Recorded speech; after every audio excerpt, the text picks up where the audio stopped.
सभी साथी को दिल से नमन। जय RCM।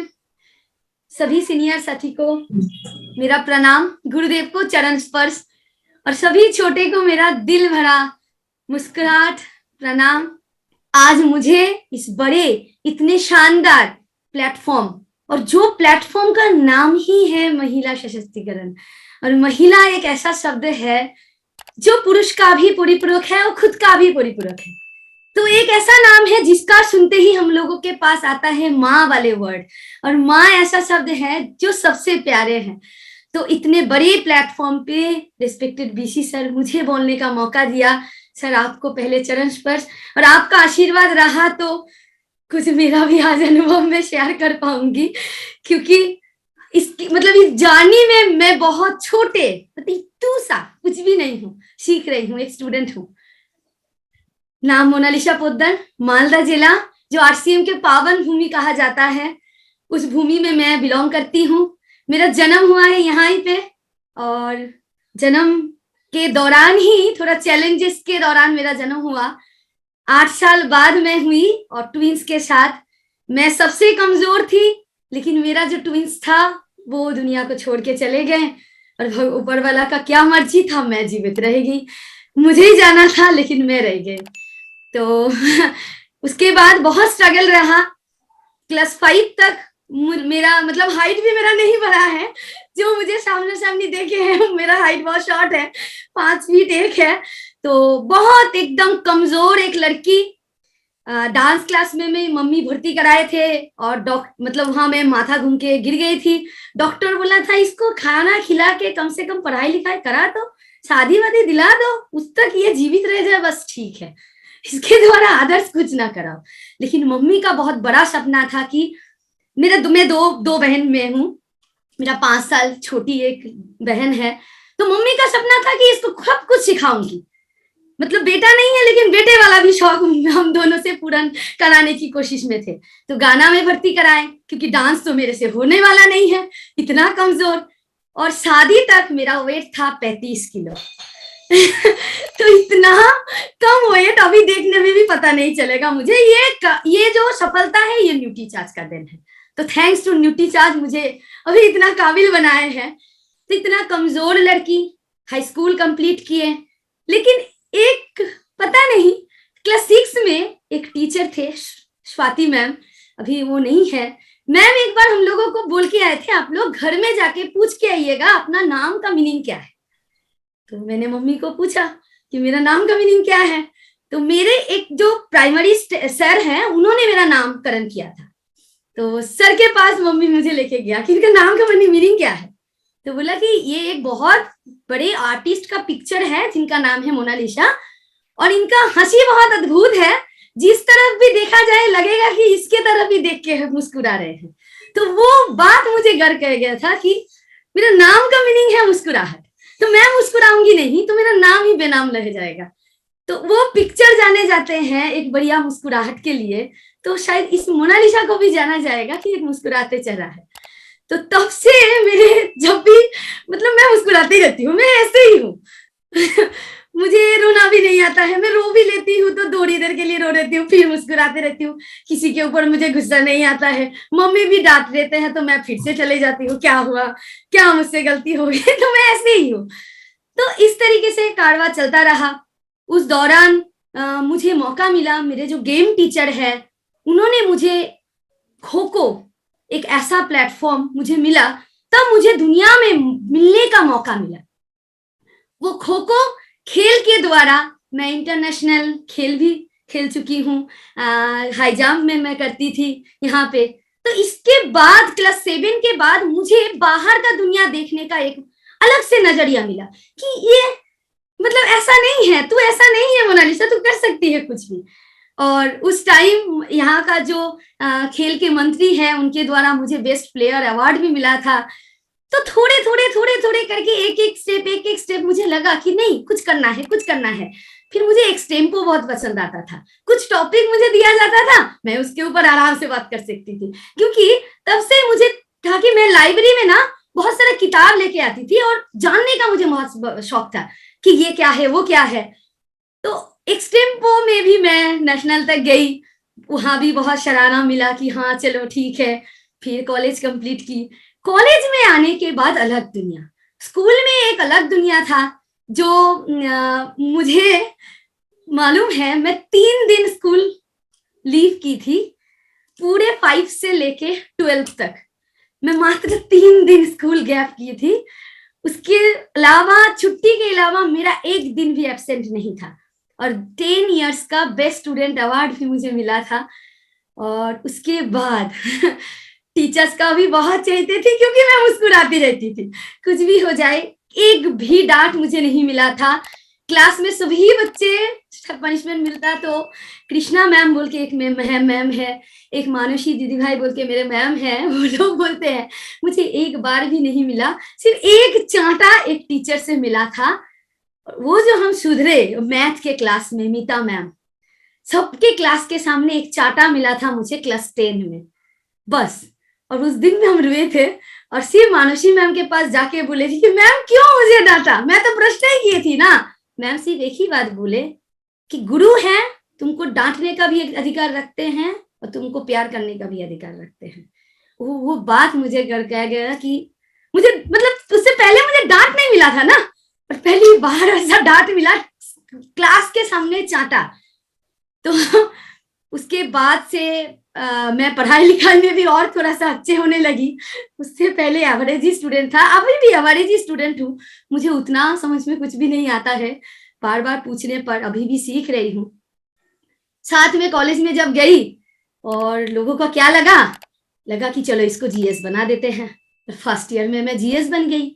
लेकिन मेरा सपना क्या था, मैं जब 11 पास की तो एक रिक्शा में हम जा रही थी, मेरे पास 50 टका ही था, क्योंकि तब एक मिडिल क्लास परिवार है, पापा पॉकेट मनी मुझे नहीं देता था, कभी भी नहीं दिए, और वही जो जाने आने का जो किराया है वही मिलता था। लेकिन उस टाइम देखा, ये बात मुझे बहुत याद है, क्योंकि यहाँ से मेरे को स्वावलंबन ये वर्ड मुझे पता चला, क्योंकि एक रिक्शा में हम जा रही थी, जो चलाते हैं, मैं पीछे बैठी हुई थी, उनका पैर में चप्पल नहीं था, छाले पड़ गया था। लेकिन मुझे बहुत मन था कि उनको एक चप्पल खरीद के दूं, लेकिन मेरे पास पैसा ही नहीं था। मैं 11 क्लास में थी तब। तो मम्मी को आके रोते रोते बोली कि एक अंकल को देखा ऐसा ऐसा, तो मुझे लगा, लेकिन मेरे पास पैसा नहीं था मम्मी। तो मम्मी ने बोला कमाई करो। मेरा मम्मी बहुत स्वावलंबन, मतलब बहुत एकदम अनोखे लेडी है, वो बहुत रफ एंड टफ है। तो उन्होंने मुझे बोला कि ट्यूशन शुरू करो, मैं भी करती थी। मैं बोला अच्छा है, तो मैंने ट्यूशन चालू किया। तब से मैंने छोटे बच्चे को पढ़ाती थी घर में, किसी से 100 200 ऐसे, मतलब मेरा पॉकेट मनी तब से शुरू हो गया कि मुझे अर्निंग करना है। और वो अंकल को मैंने जूता खरीद के दिया था वो मेरे पहले कमाई का पहला गिफ्ट मैंने उनको दिया था, और बाकी पैसा मम्मी को दे दिए थे।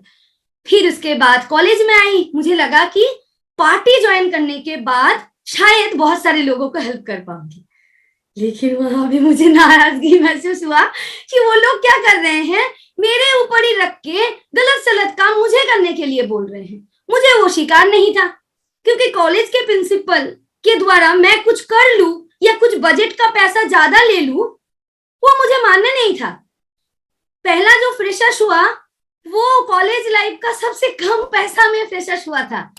हम लोग क्रिएटिविटी हाथ में बना के सामान लगा के किए थे।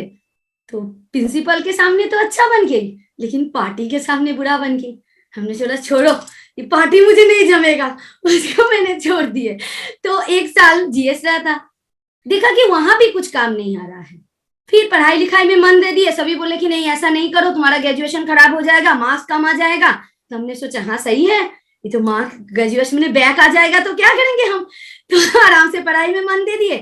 फिर 2009 में पढ़ाई करते करते मैं जब एमए में कानपुर में भर्ती हुई, तभी मुझे मेरे स्कूल में मुझे नौकरी करने का पहला ऑफर मिला एज ए कंप्यूटर टीचर। तो मैंने हाँ कर दिए। उस टाइम से मैंने 20 से 25 हजार रुपीज कमाती थी ट्यूशन, साथ में मैं थोड़ा मोड़ा एंकरिंग करती थी एक न्यूज चैनल में। फिर छोटा छोटा ऑडियो, जैसे पूजा में जाता है तो कैसेट बनाती थी, ट्यूशन पढ़ाती थी, स्कूल में कमाए हैं, सब मिला के मेरा हो जाता था।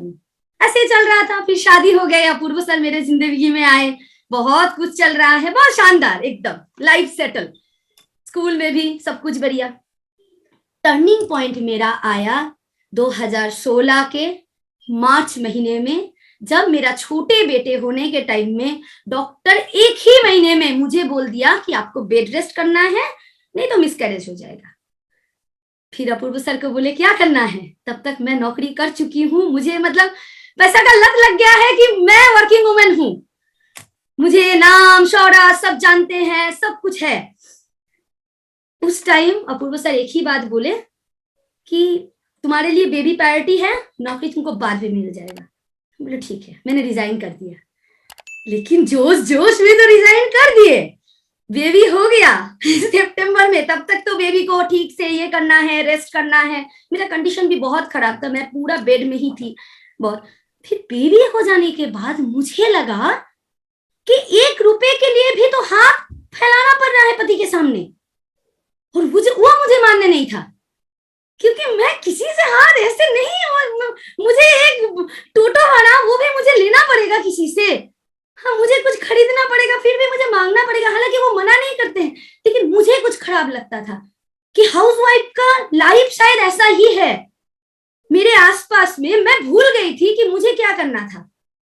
मुझे जब नौकरी मिल गया था, मैं जो सपना लेके, वो रिक्शा जो अंकल था, उस अंकल को देख के जो मेरा सपना जगा था कि कुछ किसी को लिए कुछ करना है, वो मैं भूल गई थी। फिर बर्थडे के मंथ में, अप्रैल महीने में 2018 में मुझे अपूर्व सर बर्थडे गिफ्ट के तौर पे आरसीएम दिया। तो मुझे आरसीएम उतना भी पसंद तो था, लेकिन मैं उसमें काम करने के लिए कंफर्टेबल नहीं थी। फिर उन्होंने मुझसे झगड़ा नहीं किए, उन्होंने मुझे मीटिंग सेमिनार अटेंड कराने लगे और मुझे बोल दिया कि आपको फोन ही करना है घर बैठे बैठे, बस जो भी लेडीज आती है उनके साथ बातचीत करना है। मतलब ऐसे तरीके से मुझे फंसा दिया कि लेडीज के सामने हम जब बोलेंगे मैं मोनालिसा बोल रही हूँ, तो लोग किनको पहचानेंगे, मुझे।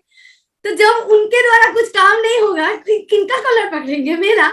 तो उन्होंने घूम के मुझे आरसीएम में धकेल दिया। फिर रेस्पेक्टेड रिंकू सर, मेरा पिता समान है रिस्पेक्टेड रिंकू सर, जब रीच डैट पुअर डैट पढ़ते हैं ना, मेरा रीच डैट है, मुझे मोटिवेटर, मेरा भाई, मेरा गाइडनेस, मेरा मतलब क्या बोले, बिजनेस का सब कुछ रिंकू सर है। तो सर से मुलाकात होने का मौका मिला और मैं साइड में थी और सर मुझे बुलाए कि अपूर्व सर आपका मिसेस को बुलाइए, और सर पहला वर्ड बोले छोटी। ये वर्ड जब भी सर छोटी बोलते हैं ना, मेरा दिल तक छू जाता है। तो छोटी वर्ड मुझे घर कह गया और मुझे लगा कि ये इंसान मुझे जो भी बोलेगा मुझे वो करना है, और इसके लिए तो मेरा जान हाजिर है। तो मुझे एक भाई मिल गया आरसीएम में आने के बाद, और फिर भाई ने बोला कि दोनों को बिठा के आप लोगों को क्या चाहिए। तो अपूर्व सर बोला कि आप बोलिए, हम तो कामयाब नहीं हैं, आप कामयाब है। बोला 6 महीने में रॉयल्टी चाहिए। तो उन्होंने बोला हाँ, हमने भी वो सोचा कि हाँ रॉयल्टी ठीक है, क्या है कैसे है कुछ पता नहीं, लेकिन 6 महीना बाद रॉयल्टी हो भी गया। गुरुदेव के आशीर्वाद से जो भी सर ने बोला हम लोग सिर्फ बोले यस सर, उसते उसते कारवा चलते रहे।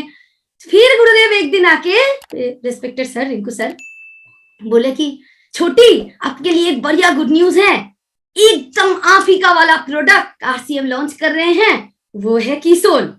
हमने बोले अरे वाह बहुत शानदार है सर, किसोल में मैं काम करूंगी, ये मुझे बहुत पसंद है, मुझे सजना धजना बहुत पसंद है। तो सर ने बोला ये आप ही का सेगमेंट है, आप इसके ऊपर बहुत बढ़िया काम कर सकते हैं। तो फिर हमने किसोल को मतलब थोड़ा सा समझने की कोशिश किए, और पहला जो अपॉर्चुनिटी आया, क्योंकि बार बार हमने भीलवाड़ा का नाम सुना था अपूर्व सर के मुंह से कि भीलवाड़ा की पावन भूमि है, बहुत शानदार है, भीलवाड़ा में जब जाएंगे तो एकदम रोंगटे खड़ा हो जाता है, बहुत शानदार। लेकिन सुने हुए बात और देखे हुए बात बहुत फर्क है ना, बहुत फर्क है। जब 16 सितंबर जब भीलवाड़ा जाने का मौका मिला, मेरा 1.5 साल का बच्चा गोदी में और मेरे एक दीदी के बेटी, उनको लेते हुए हम लोग गए थे वहां पे, और अकेले भीलवाड़ा गया, और जो कहा मतलब सुना हुआ भीलवाड़ा और देखा हुआ भीलवाड़ा बहुत फर्क है।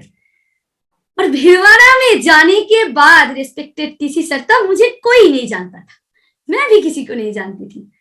और प्रियंका मैम को जब देखे तब मुझे एक ठानने का मौका मिला कि नहीं, मालदा में आके मुझे लेडीज के लिए कुछ करना है, मेरे टीम के लिए कुछ करना है, मैं टीम का इंस्पिरेशन बनूंगी, मुझे सीखना है। मैं कुछ भी नहीं जानती हूँ, वहां जाके देखा ना सभी लेडीज बात कर रहे हैं, बहुत बड़े बड़े कैंप हो रहा है, ये हो रहा है, मुझे तो कुछ भी नहीं पता है, मैं तो सिर्फ लॉन्जरी सेल करके गई थी। फिर उनके बाद वहां पे प्रियंका मैम ने बोला कि आप लोगों को एक टारगेट देती हूँ कि आपको एनिवर्सरी में आना है। फिर हमने वो भी गया। वहां जाने के बाद फिर देखा कि बहुत जान पहचान, स्टेज में रिकॉग्निशन मिला। फिर स्टेज जो बहुत दिनों से मेरे से जुड़ा था, वो स्टेज जिसमें मैं एंकरिंग करती थी, जिसमें मैं गाना गाती थी, जिसमें मैं होस्टिंग करती थी, वो स्टेज मुझसे दूर हो गया था और वो स्टेज मुझे दिल्ली में मिला। और स्टेज मुझे बुला रहा था कि नहीं मोनालिसा, तुम स्टेज के ही हो, तुमको कुछ करना है और आगे आना है, स्टेज में आना है। फिर धीरे धीरे करके निर्जरा का ऑप्शन आया। फिर हम लोग निर्जरा में ट्रेनिंग लिए। ट्रेनिंग लेते दौरान भी बहुत बार मन किए कि इतना ऐसा नहीं होगा मुझसे, मेरे द्वारा, लेकिन फिर सोचे कि मेरे द्वारा नहीं होगा तो मेरे टीम को मैं क्या बोलूंगी, टीम को क्या दिखाऊंगी। फिर निर्जरा भी कंप्लीट हुआ। फिर टीम को भी बोले कि हाँ, मेरे प्यारे से टीम, बहुत शानदार मेरे टीम है, इतना रिस्पेक्ट करते हैं टीम। और साथ में मेरा स्पेशल निर्जरा का जो टीम है, हम लोग इतना साथ सहयोग करते हैं ना, जब भी कोई डिप्रेशन में रहती हूँ, कुछ भी होता है, हम लोग सिर्फ वीडियो कॉल में रह जाते हैं, एक दूसरे से मुस्कुराहट के साथ जब बात करते हैं ना, तो सारा परेशानी दूर हो जाता है। कविता मैम, लता मैम, आशा ज्योति मैम, सब 10 लोग मिलके एकदम, मतलब हम लोग खुद के सिस्टर जैसा बातचीत करते हैं। तो इस तरीके से हम लोग काम कर रहे हैं। और साथ में जब रिस्पेक्टेड टीसी सर का सुबह वाला सेशन मिला, संकल्प के डायरी जब भरने शुरू किए, तब लगा कि ये क्या कर रही थी। सब तो मिस ही हो रहा था, कुछ भी नहीं सही से हो रहा था, पूरा उलट पुलट। लेकिन जब संकल्प के डायरी में काम करना शुरू किए, जब रिस्पेक्टेड टीसी सर का हाथ सर पे पड़ा, और एक बार रिस्पेक्टेड बीसी सर को शायद पता है, रिस्पेक्टेड बीसी सर को भी मुझे भीलवाड़ा में जाने को, मतलब सामने आने का मौका मिला। और सर ने बोले थे कि छोटी सी बच्ची इन्होंने आके, क्योंकि मेरे पास तब गामा का एक रिजल्ट था, अभी भी है सर बहुत सारा रिजल्ट, तो मैं सर को जाके बोली थी सर ऐसा ऐसा हुआ है। तो सर, वैसे वो जो टोन, यहाँ जो सब लोग संबोधन करते हैं ना एक दूसरे को, जैसे बीसी सर मुझे बोला था एक छोटी सी बच्ची, कितना प्यार लगता है कि पिता समान, जैसे पापा जैसे बोलते हैं ना। टीसी सर बोलते हैं कभी कभी मोनालिसा जी, कब तो दीदी भी बोल देते हैं। तो ये जो प्यार का शब्द, रिस्पेक्टेड रिंकू सर बोलते हैं सिस्टर छोटी, अवधेश सर बोलते हैं सिस्टर तू मुझे भाई बोल, तू क्यों मुझे आप बोलते, तू मुझे भाई बोल। तो ये जो प्यार, और पूरे परिवार का, जब भी कोई साथी फोन करते हैं, बोलते हैं कि मोनालिसा दीदी, ये मुस्कुराते दीदी, जो भी बोलते हैं, ये प्यार आरसीएम में है, ये सम्मान आरसीएम में है, ये आरसीएम छोड़ के कभी भी नहीं है, किधर भी नहीं है। और यहाँ छोटे से काम क्या किए हैं मैंने, कुछ भी नहीं किए हैं, अभी तो करना बाकी है, लेकिन इतना मान सम्मान अभी मिल रहा है, तो आगे जाके क्या होगा, क्या मिलेगा मुझे। और सब लेडीज को ये करना है, हाउसवाइफ बन के नहीं रहना है। क्यों क्यों किसी के पास हाथ फैलाना है, हम लोग सक्षम नहीं है क्या? क्या करेंगे, दोपहर में 1 बजे बैठ के टीवी देखेंगे, शाम में क्या करेंगे, सीरियल देखेंगे, क्या करेंगे। एक जगह पे मैं सुन रही थी, सीरियल बंद हो जाएगा ना इंडिया में, तो इंडिया का जीडीपी कितना गुना ज्यादा बढ़ जाएगा, इंडिया में कलेश दूर हो जाएगा। और हम लोग लेडीज सारे यही कर रहे हैं। मेरे को मेरे परिवार में बोला जाता है कि बच्चे को समय दो, बच्चे आगे चल के जब कुछ नहीं कर पाएंगे बोलेंगे माँ पिताजी क्या किए हैं। और माँ पिताजी 2 साल, मेरे बच्चे बहुत समझदार हैं, मेरे बड़े बेटे छोटे बेटे को संभाल लेते हैं, इस उम्र में उसका पॉटी भी साफ कर देते हैं। मतलब दो प्यारे से बेबी मेरे पास है। तो वो दोनों वो दोनों इतना प्यारे हैं मतलब इतना मुझे सपोर्ट करता है, इसी वजह से मैं बाहर भी जा पाती हूँ। तो ये सपोर्ट सबके पास है, लेकिन वो हम लोग लेते नहीं है।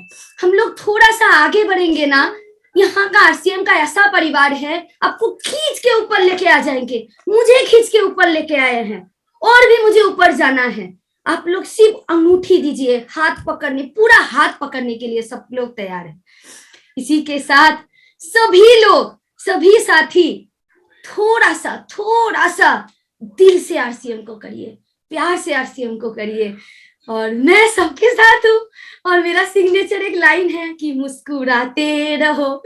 तो मुस्कुराहट के साथ सभी को इतना देर से मुझे सुनने के लिए, और स्टोरी अभी बनाना है मैम, स्टोरी अभी बनाना है सर। एक दिन ऐसा आएगा, मोनालिसा इसी प्लेटफॉर्म में आके बढ़िया स्टोरी सुनाएगा। आज तो ऐसे ही बातचीत करके चले गए, तो बढ़िया स्टोरी एक दिन मैं सुनाऊंगी और वो स्टोरी बनाऊंगी आप सभी के मदद से।